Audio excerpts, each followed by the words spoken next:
very glad to be here at Goldsmiths in the Professor Stuart Hall building, which is particularly poignant as Stuart Hall was a man whose life and work inspired so many faculty and students right across Chase. I'd also like to extend a particular welcome to those members of the new Chase cohort, the people who will be starting Chase in 2015, who have, some of whom have taken the time to come today and get a taster of what Chase is about. I mean, everyone in this room knows what it takes to put together a PhD application.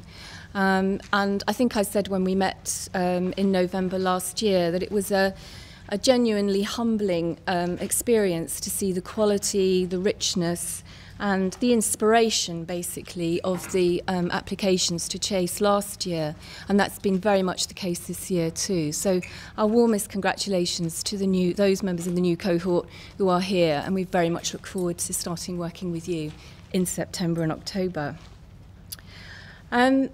I'm also delighted to welcome a number of Chase partners who will be joining us for today at various points. Some of them are here now, some will be joining us in the afternoon and coming along to the discussion groups that the Student Advisory Group have organised.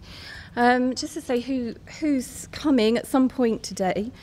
Sean Cunningham from the National Archives, Karen Turner and Astrid Corporal from the ICA, Richard Patterson from the BFI, Sam Healy from Glyndebourne, and Bill Thompson, who's also doing the keynote speech from the BBC.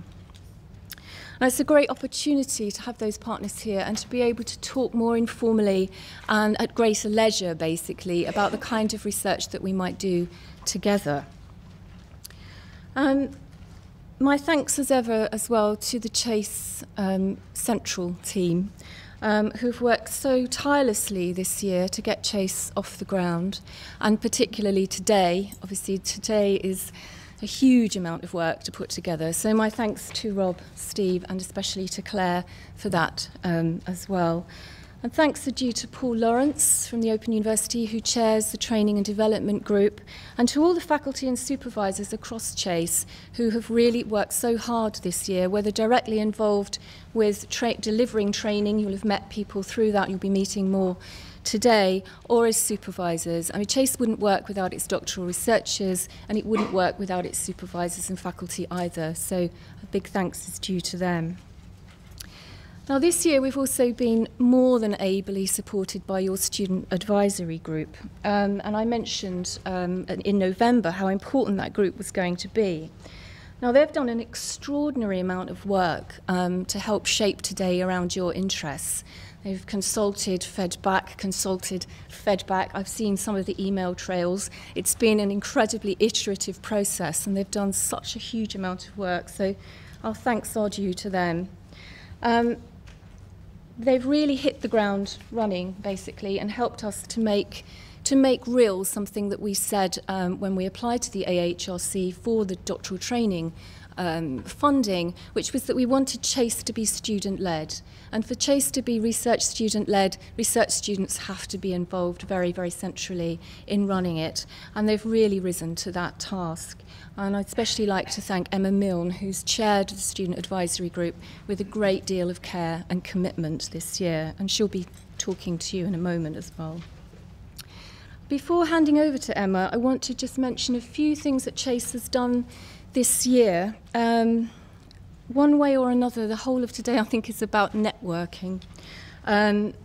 What is networking? Why do academics do it? Who do we do it with? What does it have to do with you as doctoral researchers?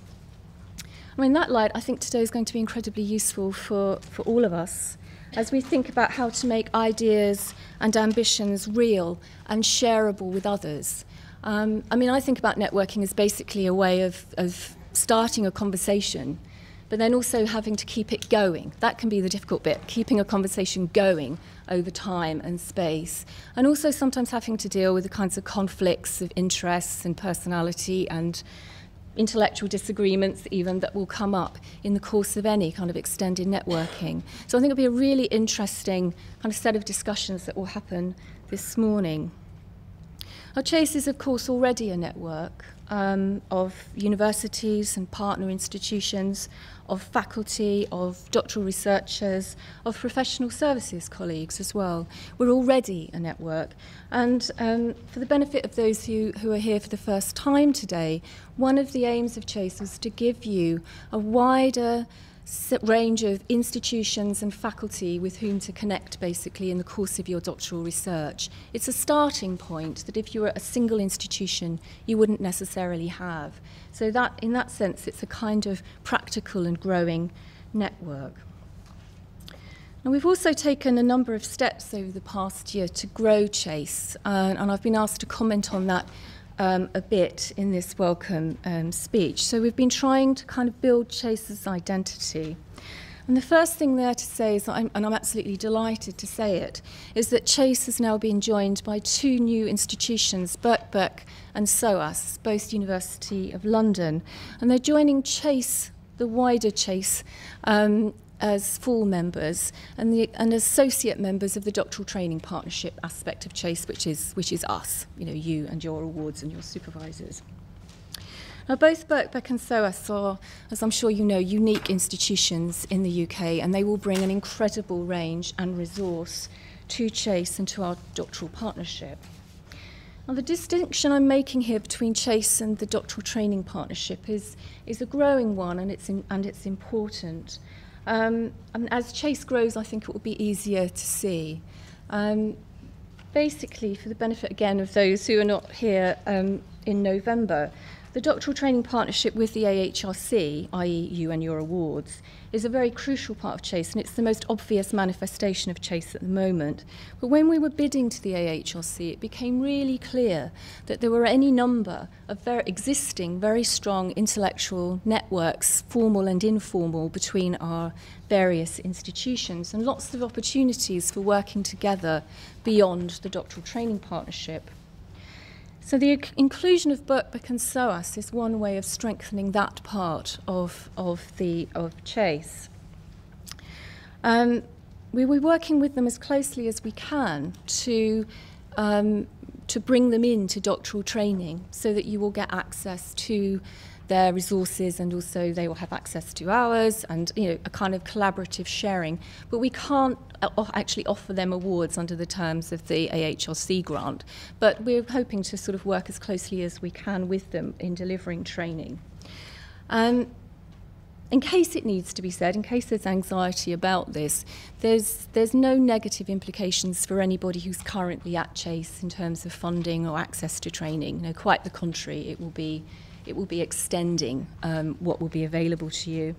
And in fact, Birkbeck have asked me to just highlight something which is already on the Chase website, which is a workshop that's running, I think it's on the 1st of July, on academic publishing in the digital age.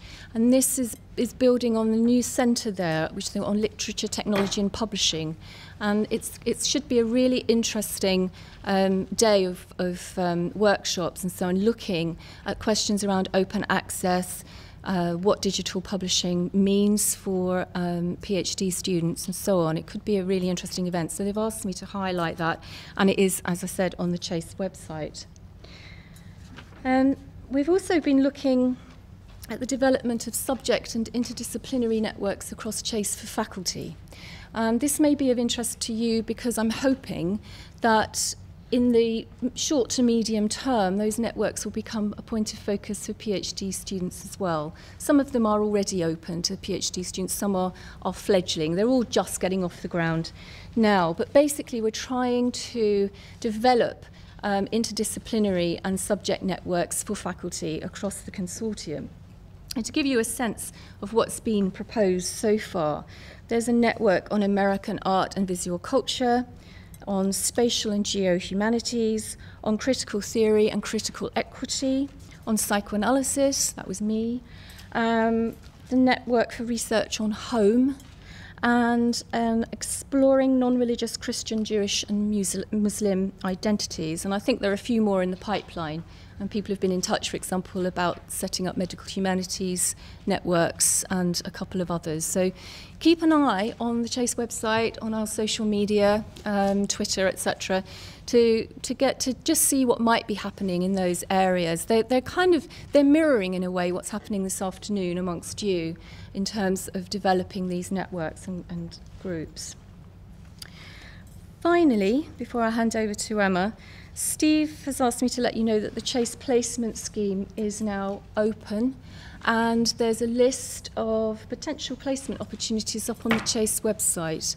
I had a quick look at those. There's a fascinating list of people that we already have had conversations with, like the V&A, the BBC, Brighton and Hove Wellbeing Centre, the Brilliant Club. There are various institutions up there, but we can't emphasise enough that that's indicative, that list. It's not by any means exhaustive, and we remain very open to you coming and talking to us about organisations that you might want to work with and how we might facilitate you in doing that. So the application form is up there. I think there have been a number of individual sessions booked with various members of the Chase team to talk about placements, but we are really getting those underway now, and I think there are in fact a couple already in place. So it just remains for me to say that I hope you've enjoyed your year. I hope you enjoy your day, and do come up and say hello and let me know how you're doing at some point in the course of the day. Thank you.